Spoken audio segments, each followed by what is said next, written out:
Hi everybody, I'm Cone. I was right there, and now I'm right here. No, not in the back seat. I just mean like a quarter mile back on the road, because I decided to do 2 Cone on the Roads, because we've got 2 very different topics. This one's all about cars. I'm currently driving my 2008 Audi TT VR6 6-speed manual. That's important, okay? Listen, you know how long I looked for this car? From the point at which I decided I wanted to buy this vehicle, to the point that I didn't technically find it, but to the point that we found it, it took over a year of legitimate searching. And we only found this one because it was at an auction from a used car dealer in Alabama, and they didn't know what they had. It wasn't very well taken care of. It wasn't very well maintained, and I bit the bullet anyway, because I knew in my heart this was the car that I wanted. And it has been almost 7 years. Actually, it might have been 7 years now. I'm not sure. But it has been at least 6. It's been some amount of years, more than 6. And I still love it. It's still probably the best car that I've ever owned. It is everything that I ever wanted in a sports car. It has decent power. It has fantastic handling. It is comfortable. It is very comfortable. It's unique. It has a unique engine. It has kind of an old school feel in a new-ish shape. Despite the fact that this car is so old now, it's a 2008, it still looks really modern. Like, it still fits in with a modern fleet, but actually looks a lot better than a lot of the modern fleet. I think that this car is 100% a future classic, and you will see one on Bring a Trailer someday fetching entirely too much money. It's been fantastic. I cannot state how much I have loved this car, especially in the era that I bought it, because when I bought it, I was pretty down. I had some money. I was finally making, $13 an hour at the depot. I felt like I was really somebody, and I was like, you know what? I'm gonna do it. I'm gonna bite the bullet. And the guy that helped me buy this, Gino, he's out there, but he wouldn't watch this, was very nervous. This car had 94,000 miles on it, and I financed it for 12 grand or something like that, like all said and done after interest and fees and all that crap. And he was just like, you, sir, have some cojones to do that. And I was like, yes, I do. Unlike this person that just did a U-turn in front of me, they don't have cojones. They're just bad drivers. Yeah, I mean, it was a chance for sure, but I knew that I wasn't going to drive it very much too. Like, I knew that I wasn't going to put a ton of miles on it. I got it with 94,000. It now has 128,000. So in that amount of time, very little miles have gone on this thing. And in the last 2 or 3 years, even less have gone on it. But you can read between the lines. You're a smart individual. And I said in the last video that I was going to go look at a car. I have decided that it is probably time to release this back into the wild. I have adored my time with it, and I wouldn't trade it for anything. However, the real fact of the matter is it does not fit my lifestyle now like it used to when I got it. And that happens. Like, that happens all the time. Obviously, it is a 2+2 that is basically a 2 plus 0. I did take our little bean out for a few rides in it with the car seat in the back, but it's certainly like only the 2 of us that could ever fit. And I'm not like super thrilled with how the car seat even fits. Like, it's a little closer to the roof line than makes me comfortable. I just don't know that this car fits our lifestyle currently. It is officially paid off. It has been decently maintained since then. I've, tried to do most of the upkeep on it, but there are some things that have started to age. The windshield's still an issue. It leaks a little bit, and that leak caused some electronic weirdness in the center console here.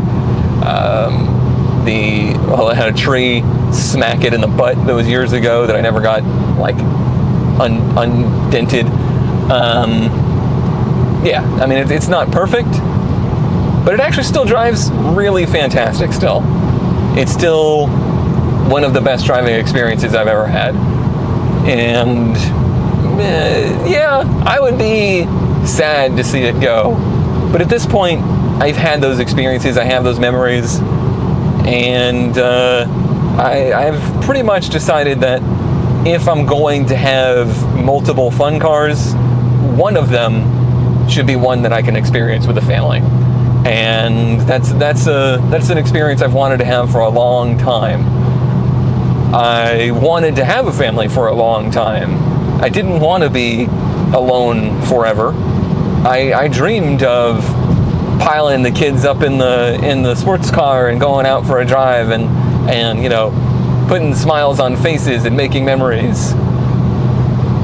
As much as I would like to do that with this car, it's just not realistic, and certainly not comfortable for, pretty much any party involved there. So I pretty much came to two conclusions. Either, number one, I was going to take the car off the road, uninsure it, unregister it, and basically barn find the thing because it is paid off, and I will never get the money for it that I think that it deserves.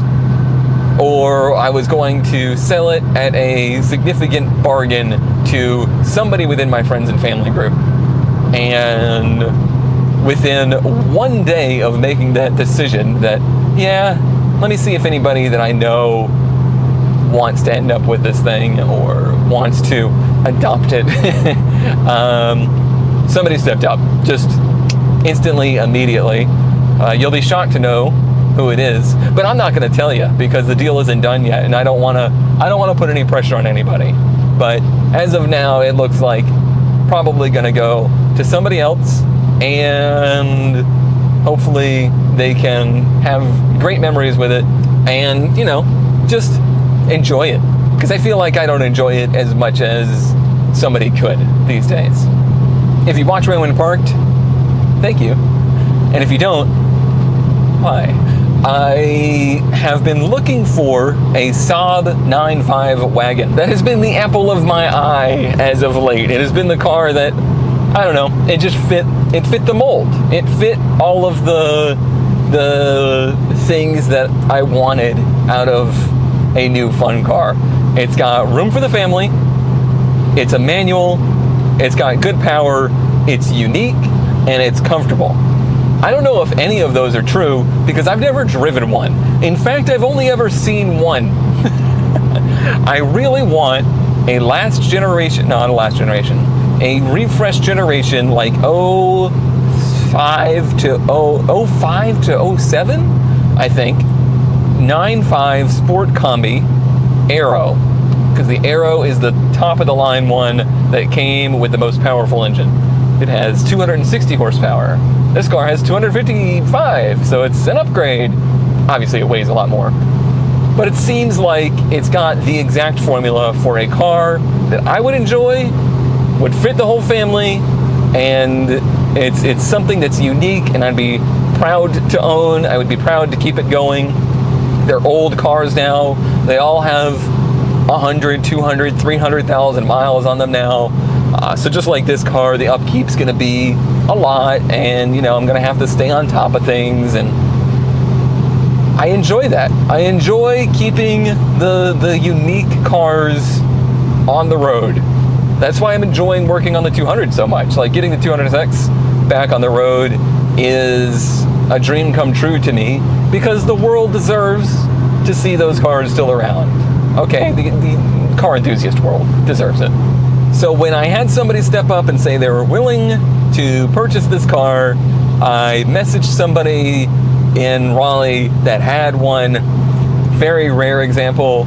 It is an '07 manual Aero Sport Combi, and I was like, I would like to come look at your car. I know it's been up for a while, but the situations have changed, and I would like to come give it a look. And they responded, interesting that you basically messaged me now, because the car just got hit for the first time ever. Its first accident, and they were pretty bummed about that, it seemed. And I was like, that is a bummer. But it actually doesn't really change my opinion very much, because it sounded like it was a very light little fender bender, just busted a headlight or something like that. Maybe. I don't know. We're about to see. Or I'm about to see. You won't see. I'm not going to film some stranger. I'm not that rude. So I asked Paint if she was willing to watch the Bean for a day, and she was like, sure. And I was like, yeah, I'm gonna go look at this car, because I think it's exactly the car that I want. So I spent all night last night. I'm a little bit red-eyed and a little woozy right now, because I got very little sleep, because the Bean was restless last night. And I was like, I'll watch the Bean all night so you can get sleep, and then watch her throughout the day. I messaged the guy this morning, and he's like, actually, I don't know that I really want to sell it. And I'm like, why? Why would you do this? This is so rude. We set up a date. I made sure that it was a convenient time for him, and I tried to be super open and forward. I thought I did everything right. And then the day of stand up. It's a pun, it's an actual date, we're going to get dinner. But no, they're just like, yeah, I don't know, I don't feel in the current situation that I should sell it. And I was disappointed, to say the least, but I was like, you know what, let me message them back. I've been in this situation before, where I have been selling a car that I didn't really know that I wanted to sell, and I've sold cars that I very much so regret selling. So yeah, I understand completely that situation. But I was like, you know what? Let me message him, and let me just see if I can actually see it. I just want to know, for one, do I actually like this car? Is it a car that I would like to own? Should I continue this hunt? Because I'm departing ways with a TT either way. It's a waste for me to keep it at this point, especially with our current, financial situation. There's no reason for me to be paying. I pay a lot for insurance on this car because I keep a very good policy on it, because I know it would cost a lot to replace and fix. So yeah, it just seems like it's a waste for me to keep it. Can't really use it, very infrequently anyway. So either way, this car is going away in one way or another. So let me just go up and see if this journey is worth it. Am I gonna commit for the next 6 months trying to find another 9.5 Sport Combi manual Aero? It seems unlikely that it's gonna happen, but it might. And maybe try to convince them that they do want to sell it. They have it listed at a pretty high price for the car. I feel like the price is enthusiast price. It's bring a trailer style price, not necessarily market value price. But I get it too, because it is, I've run the numbers. It is an extraordinarily rare car in the United States. If you are in Europe, you're like, what are you talking about? There's literally 50 of those on every Craigslist thing or, classified ads you can find. Yeah, that didn't happen here.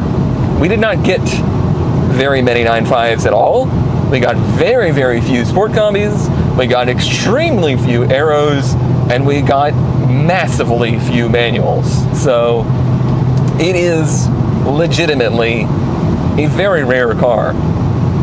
And I feel like it's priced accordingly for that. It's an amount that I would feel okay purchasing if, it's in really good shape, which it seems like it is. So yeah, I'm gonna look it over, drive it, hopefully, and basically just try to see if that's the car that I want.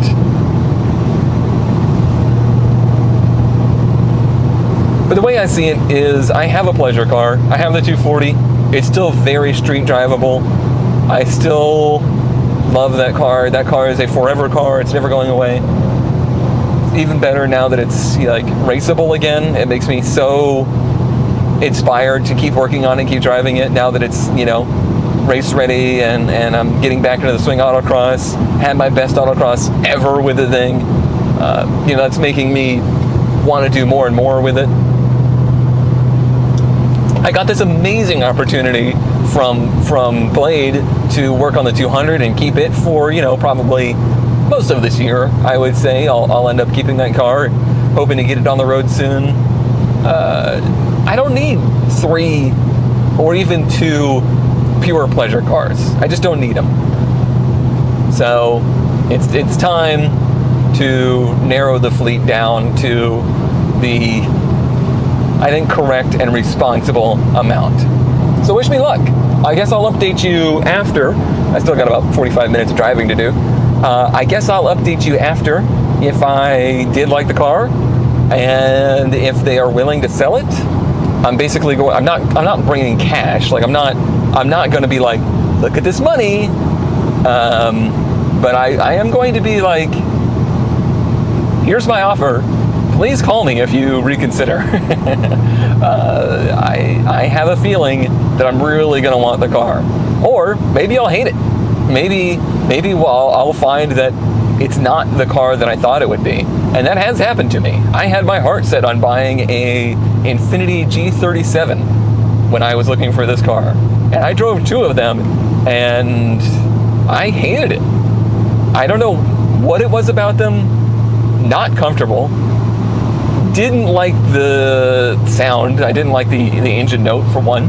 I didn't like the way it drove, like the power. I don't know. It wasn't a very rewarding car to drive. It didn't have enough redeemable qualities for me. So it does happen. I'm trying to think of another one. Honestly, when I was looking for the TT, I couldn't find a manual. So I test drove a 2.0 T DSG, and boy, that was a lot of letters and numbers. Howdy, why? I just did not have a very good time with it. It just, yeah, the DSG was not great. It's pretty early for a DSG. It felt clunky. It wasn't the same car. But I could tell that with a manual, with a stick, I would really like it. And I was right. That was a correct assumption. I guess the Elantra kind of fits in that category too. I thought I would really like the Elantra, but it had too many faults for me to like it enough. The transmission was pretty unforgivable to me. Honestly, it was worse than that DSG and the Audi from 15 years ago. And I was just like, Hyundai, what have you done? Like, how did you mess this up this badly? And also, it just didn't seem like it was a very reliable car. None of the Hyundai Kias are. And that one especially seemed like it was a ticking time bomb. So that one definitely let me down. It's a shame that I bought it first. I didn't figure that out before I got it. But it worked out, because that's the only car I've ever purchased that I sold for more than I bought it for. So I guess it all worked out in the end.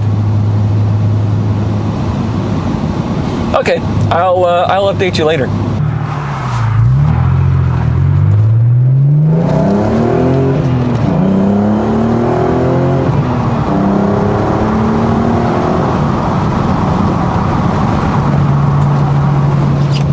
It's fair to say I'll miss this car.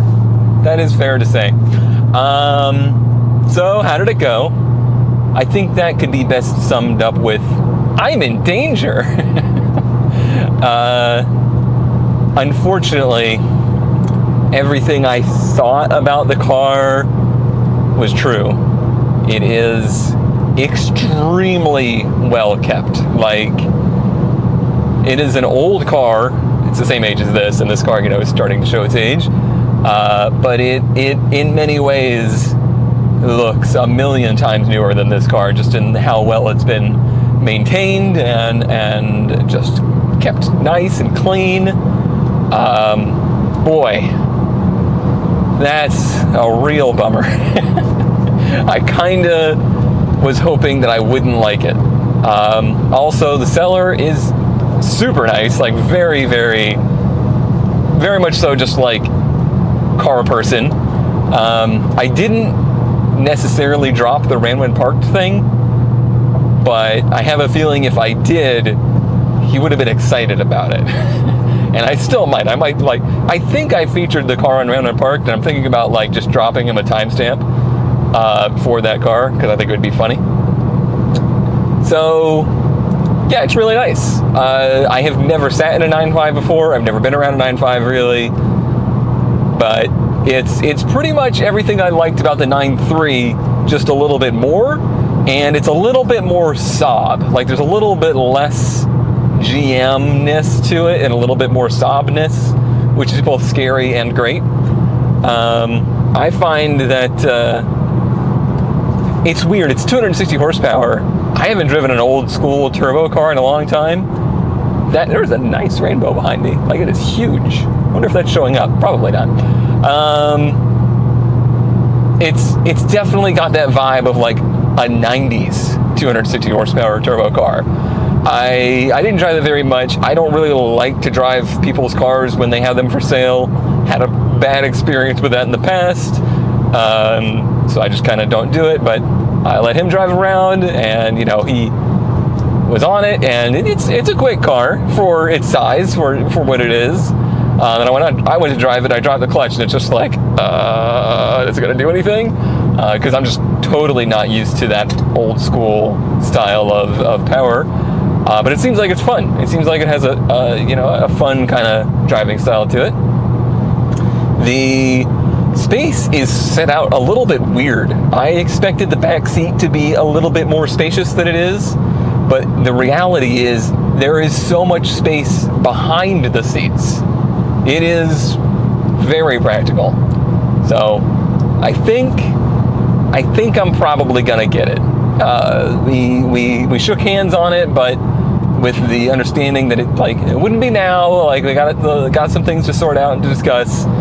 He's already taken the car off for sale, because he was set this morning on not selling the car. And I think this is gonna sound cheesy, but I think he was waiting for me. Like, he was waiting for somebody that actually wanted that car, not just a car. Because when you're selling a car like that, or you're selling a car like this, most people that are gonna come to look at it, they're looking for a car. They're not looking for the specific model that it is. And when you're selling a car like that, it's frustrating because people are gonna try to just, throw you a price for a car that is similar. And he was like, yeah, I had people that, they came out and looked at it, and really only a few, and they wanted to offer me literally half of what I was asking for. And I'm like, I get it, because I think that's a fair price for a car like that. It has a lot of miles on it. It's, an aging car from a brand that doesn't exist anymore. So I understand why the price is, a little bit high. But that car has to be one of a handful in this country, literally. Much like this one. Like, the fact that I can't just pass that one up and look at 3 other ones this week is what dictates the what I think justified price. I think I could probably get somewhere in the neighborhood of 10 to maybe 15 for this car if I presented it really nicely, if I got all of the little, stuff on it fixed up, to the point of the guy that has the 9.5, also a VW Tragic, and had R32 VWs in the past, had VR6 VWs in the past, was instantly like, is that a VR6 TT? And I was like, yes it is. And I could just tell his eyes lit up. It was just like, if the situation was different, I would be trading you plus cash right now. And that made me feel pretty okay about the situation. And it was also nice to see somebody actually respect this car, because that doesn't generally happen very much. So yeah, I don't know. We'll see. You'll just have to stay tuned. I'm guessing if it's going to happen, it would happen sometime next week, but it might be longer than that. And you'll just have to keep watching Ran When Parked, because that's where we would discuss those kinds of things. Should I tell him? Should I wait till after the deal is done? What if I bring him a magnet? I'll bring him a Ran When Parked magnet. Did you even know we have Ran When Parked magnets? Postcard patrons got them, if you want to be one of those. I'm gonna do terrible things. Oh, ZK will be so disappointed. That usually means I'm doing the right thing, though. I really love that ZK, of all people, is giving me a hard time about this. ZK, the guy with a General Motors wagon that has an LT1 in it. Like, you want to talk about something with a bad reputation?